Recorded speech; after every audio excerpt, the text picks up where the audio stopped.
question. Question. It's a little more difficult. Yeah, Let's say last time we already spoke, we have to switch now, or can we go again? you could go again. Just because when I was reading through your reflections, some people were really interested in speaking, but some people were just like, no, that's not my thing. And I totally get it. If this were in class, we would have opportunities for everyone to speak. But I know we're in a situation, just judging by the work we're getting back, not everyone maybe knows everything about the book. So I do want to have a good conversation. And you don't have, you could speak again if you want to, if your group decides. All right, if you're a co-pilot, you're going to rate yourself afterwards. If you are a passenger, you're going to pay attention to what's happening in the discussion and write this down. We're going to do this today and when we meet again Thursday, which is funny because it's like 2 days now. Class is split up. At the end, though, you're going to need to everyone needs to answer the reflection questions. Okay, I'm going to put you guys in, well, I'm going to open up the breakout rooms. And you're going to go in there based on your grouping to decide who wants to be speakers. So I'm going to open up all the, well, wait, hold on, let me close the rooms. That's not long enough. Let me add some time. So it's gonna be 8 minutes in total. And what you want to do in your rooms is to kind of just review each other's questions and make sure you're sending out your co-pilots with the best possible questions to ask. Okay, I'm gonna open up all the rooms. And then if you go to week 15 of unit 4,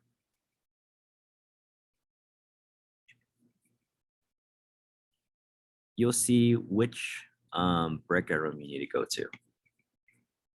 So week 15, unit 4, here's the groupings.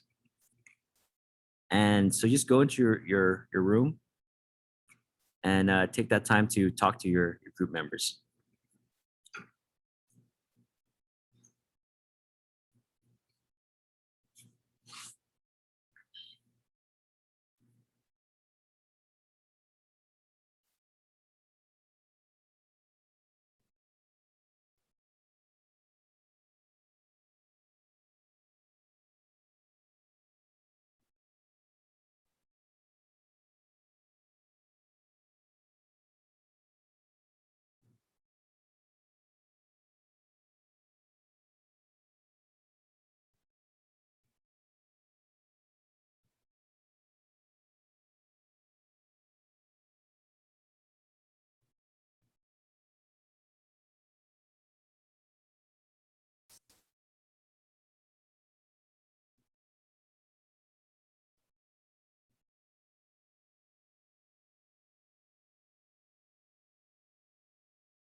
Mister, I'm having a little bit of connection issues. I'm gonna get out and come back in. Yeah, definitely. Go ahead.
Yeah, I can put you in.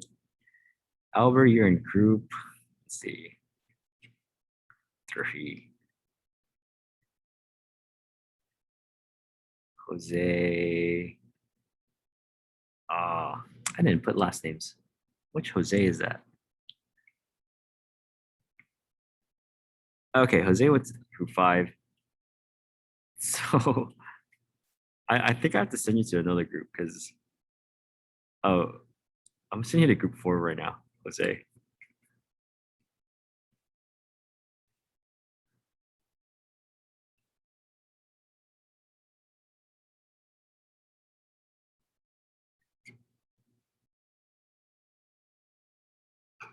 Yeah, you are in group 2, Ingrid.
Hey Ryan, how are you?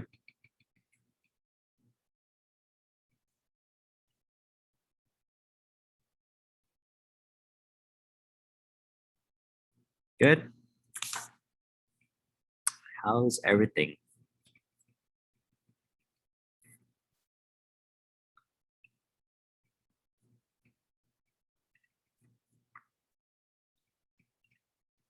All right, we're getting repopulated.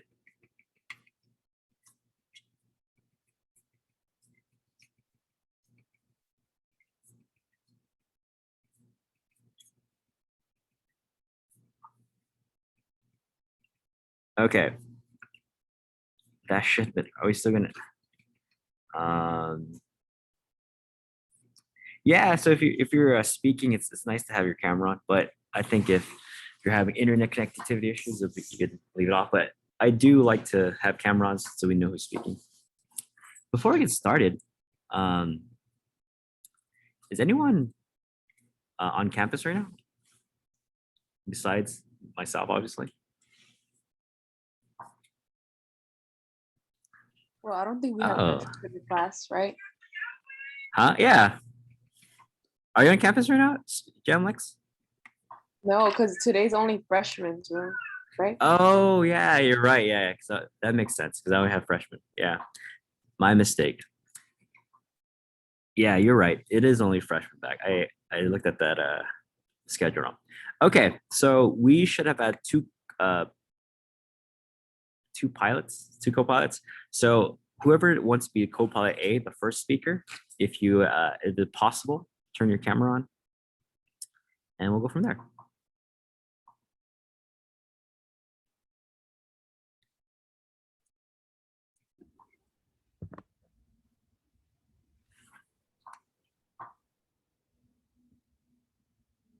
No one?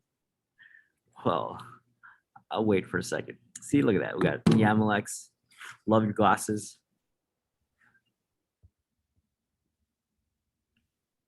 Hey Jose, Julio, Right. Ryan, Stephanie. I actually need to fix my attendance real fast, actually. One of you, I think I actually messed.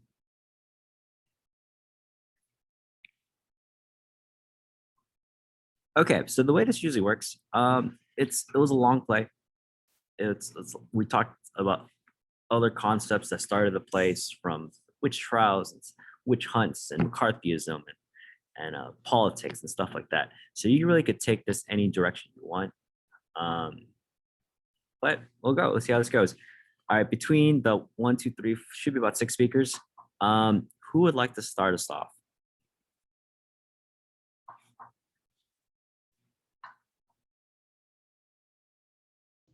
I guess I'll start if no one else wants to.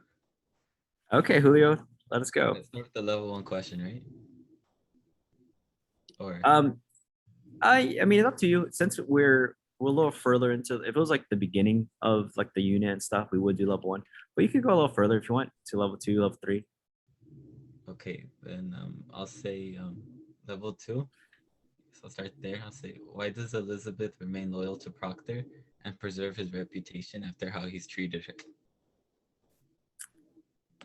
That's good. That's a good question.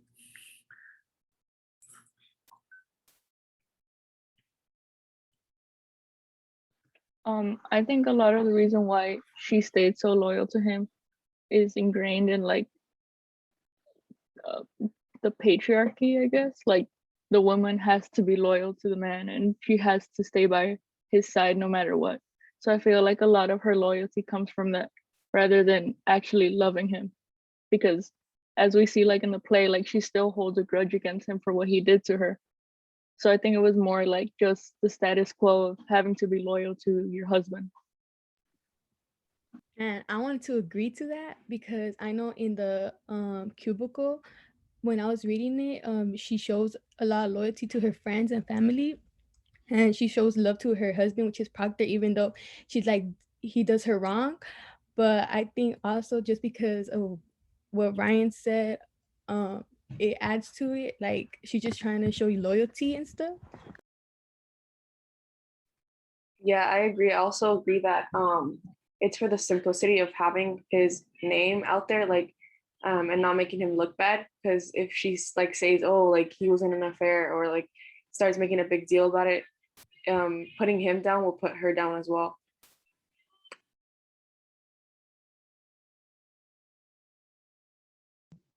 I also feel like she's trying to preserve the Proctor name, like Yemi like said, and Jessica. I feel like she also has children she needs to take care of who are going to be men of the future, of to carry on his name, and she doesn't want to ruin that. And she thought that he wouldn't put his pride aside and actually confess, so she was going along with what she thought he would do.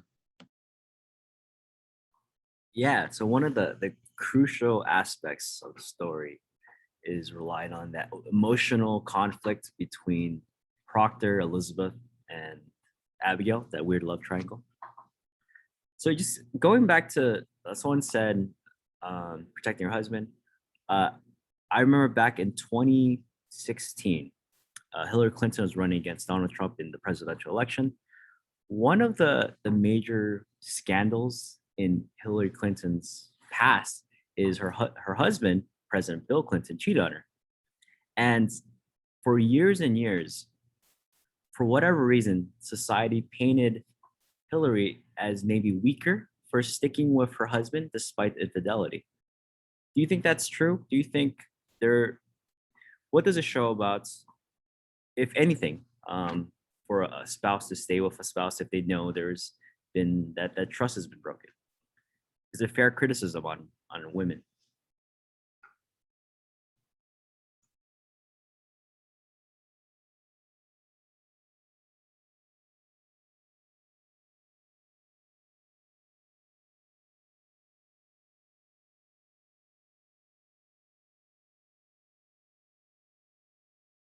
Let's go back a step. All right, put yourself in the shoes of in a relationship. If you were Elizabeth Proctor in modern times, are you sticking with John? No.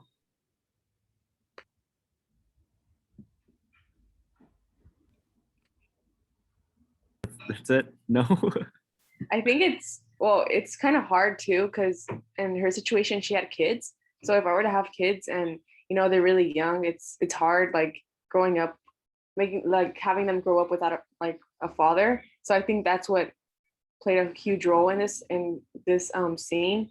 But no matter what, I feel like I can make it through. So I would have left him. Can I add something? Okay, so I also wouldn't have taken him back because I feel like everyone's kind of ignoring the fact that he cheated on his wife with like a child. She was like Abigail was 17, so I feel like that's really like disgusting. And I feel like no, I get that it was a different time before, but no one really talked about that, and that's like really like gross.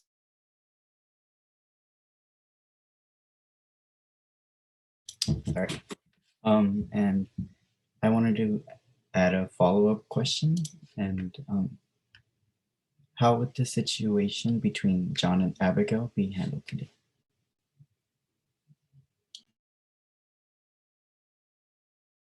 I feel like if it were to be like today and it was actually out there, he more than likely would have been arrested because she's a minor and he would be considered a predator.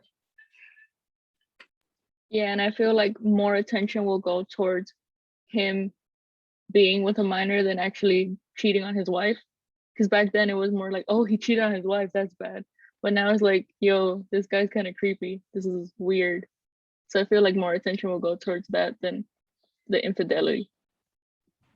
Yeah, and also part of that, I think it would affect the family more because of the children that he has with Elizabeth. So like everything would have shifted to like a different place.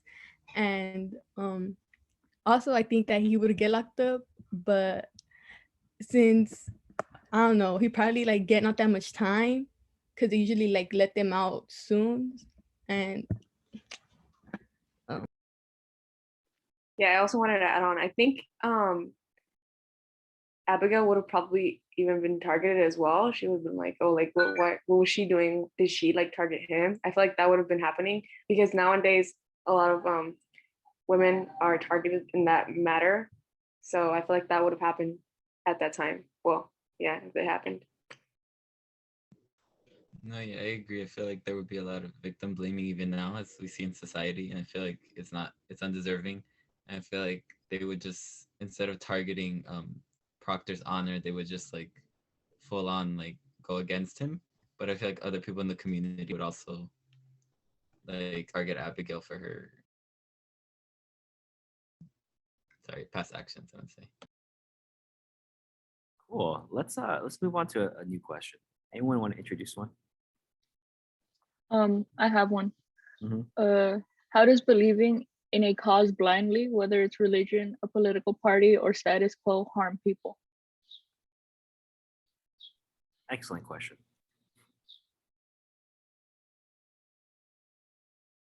And yeah, so we'll preface that with anywhere from religion to political parties. So we've seen in communism or capitalism or republicanism or democratic.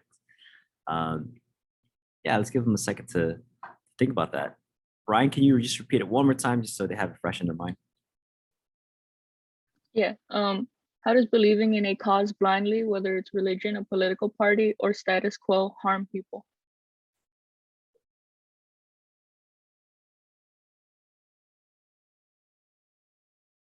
I think that blindly believing in any type of ideology, sorry, is dangerous because there's a lot of beliefs that you're wholeheartedly in, and even if people try to sway you against it, it could provide like a hostile.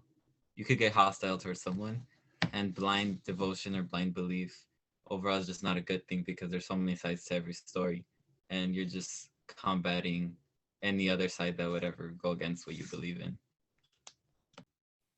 Yeah, I agree. And sometimes you're not really aware of what goes into believing that certain religion or anything you're believing in. So let's say you believe in that and you don't know the consequences. You can, how Julio said, you can get someone condemned without even knowing it. You're like, what? Like, why did this happen?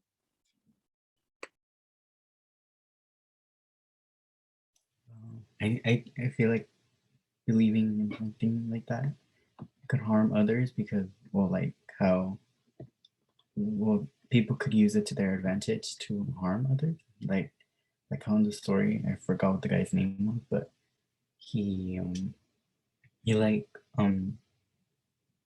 what he basically told the police that his wife was like reading like weird books, and she ended up becoming like, they ended up arresting her, and I think she got killed. And I feel like that is an example of how believing in something without really like knowing it um can be harmful to others. Yeah, and it's seen throughout like the whole crew school. Like the girls use manipulation with religion. So like they constantly say like, "Oh, I love God," and they think because of that they're gonna get out of the situation. Actually, it did work. So you can see how that even puts into place. Yeah, definitely. And then a lot of what the play trying to prove is even blindly listening to authority is a problem, whether it be your minister, your teacher, your mayor, your politicians, whatever. Blindly listening to people in power isn't always the best thing. You should still have reason, logic, morals. Okay, so let's do a switch. So if you are speaker B, please turn on your cameras. The thing, we'll slightly change this. If you are speaker A and you want to just chime in, feel free to. You'll pop in and out. Okay, I'll stay.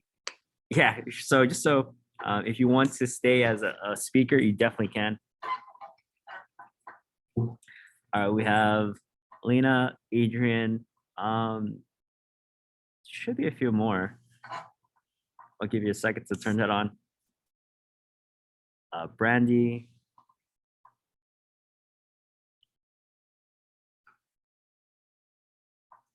Huh. I think we might be missing a few. Um. Okay, we'll go with there. If anyone wants to chime in from A, be awesome. All right. Between our new speakers, please introduce us to a question.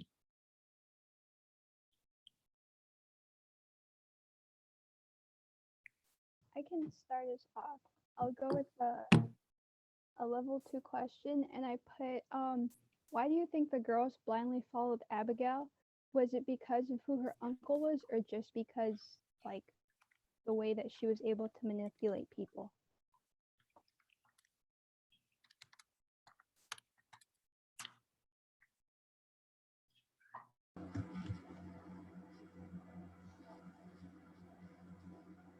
Sorry, Mr. Toller, you say something? Oh, wait, can you repeat the question one more time? Yeah. So the question was, why did the girls blindly follow Abigail? Was it because of her like manipulation, or was it more so because of who her uncle was, or is?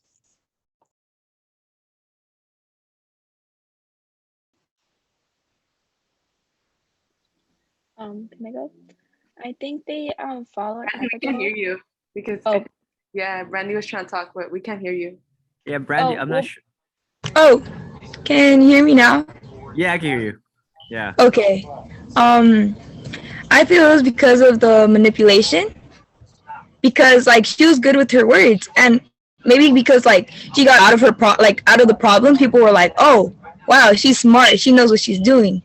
So we like if we follow her, we can get out of this too because like they're all involved.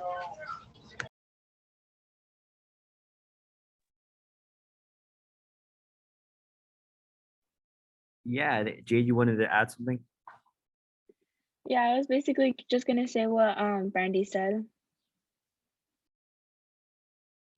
Yeah, I agree as well. I think it was also once again the fear because they were just scared of like what can happen to them because they heard that other people were being hanged. So they're like, if I don't do this, if I don't lie, I'm gonna end up dead. So they were just like really scared about what was gonna happen. So they just had to go on with what Abigail was doing.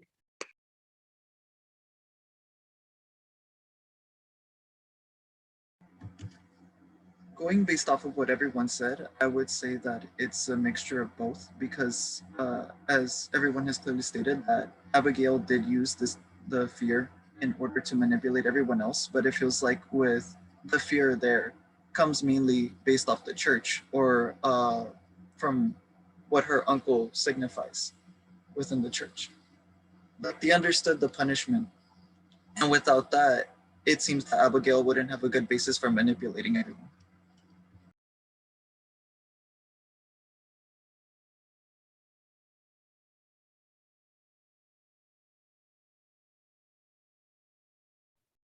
Yeah. You wanna add to that, Lena? Since it was your question.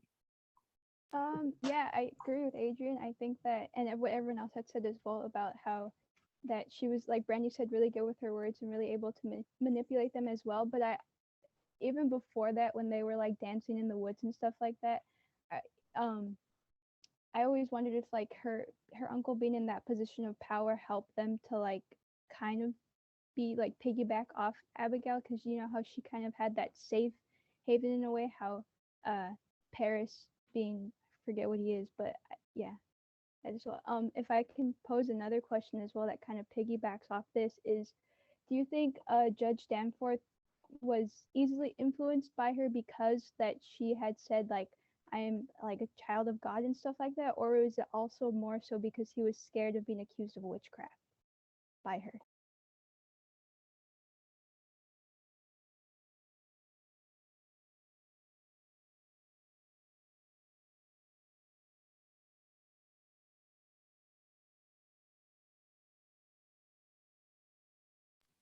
I think it's manipulation once again. I think it ties in with a little of both because as a judge, you don't want to be placed in that position. So I think more or less he was like, I got to at least like try and believe her in one form of way.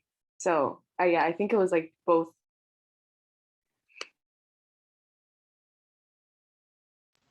Yeah, I agree with you because like everyone that went with like on Abigail's side, it was always because they're like, you know what? I'd rather just be on her side than like be against it. Because if I'm against it, then like, because it was so easy to be like, oh, you're a witch. Because they could just be like, you know what? You're being suspicious. You're a witch. And then that's it. They're a witch. So they're like, you know what? I'm not going to risk it. I'm not a witch. I'm not going to risk trying to like point out the obvious that this is kind of dumb. So they're like, okay, you know what? We're just going to go on Abigail's side. Yeah, I'm gonna end it right there, but I do want to add one thing about Danforth. He does represent the type of people who he may have believed in the cause at first, but he was so deep into it by the time he realized he was wrong that he did it. He just kept going. Like there's people in this world that even though they know they're wrong, they're already halfway through it. They just keep with the lie. So let me show you guys something real fast. We'll continue our discussion on Thursday, which sounds funny. Yeah, we're gonna continue our discussion on Thursday, and let's look at. Wait, let me make sure I'm sharing the right thing. Let me share my desktop. Yeah. So for homework, what you guys need to do, or what everyone needs to do. Let me move my screen. There are two things. There is a grammar review. So it sounds silly to do grammar, but when you take your AP test, it asks you a certain thing about grammar. Also for writing, it's good to know the parts. There's 3 parts to it. It's not too bad. It goes by pretty quickly. The more important thing, not to put some weight on it, but is this one. So it's source review AP FRQ question number 1. What you need to do, we've done source reviews in the past, is there's a PDF over there. And what you need to do is load. There are about 6 sources. And for each source, just write 1 to 2 sentences explaining what the source is about. And then at the bottom, you're going to choose a side. Remember, for synthesis essays, they give you sources and you have to make defend, challenge, or qualify an argument. So based on the sources, do you agree or disagree with what they're stating? And then come up with 3 reasons and a counter argument. So what you need to look at is FRQ questions from from 2006. Click on this. Make sure you stop when the sources end, because this is all FRQ questions, but all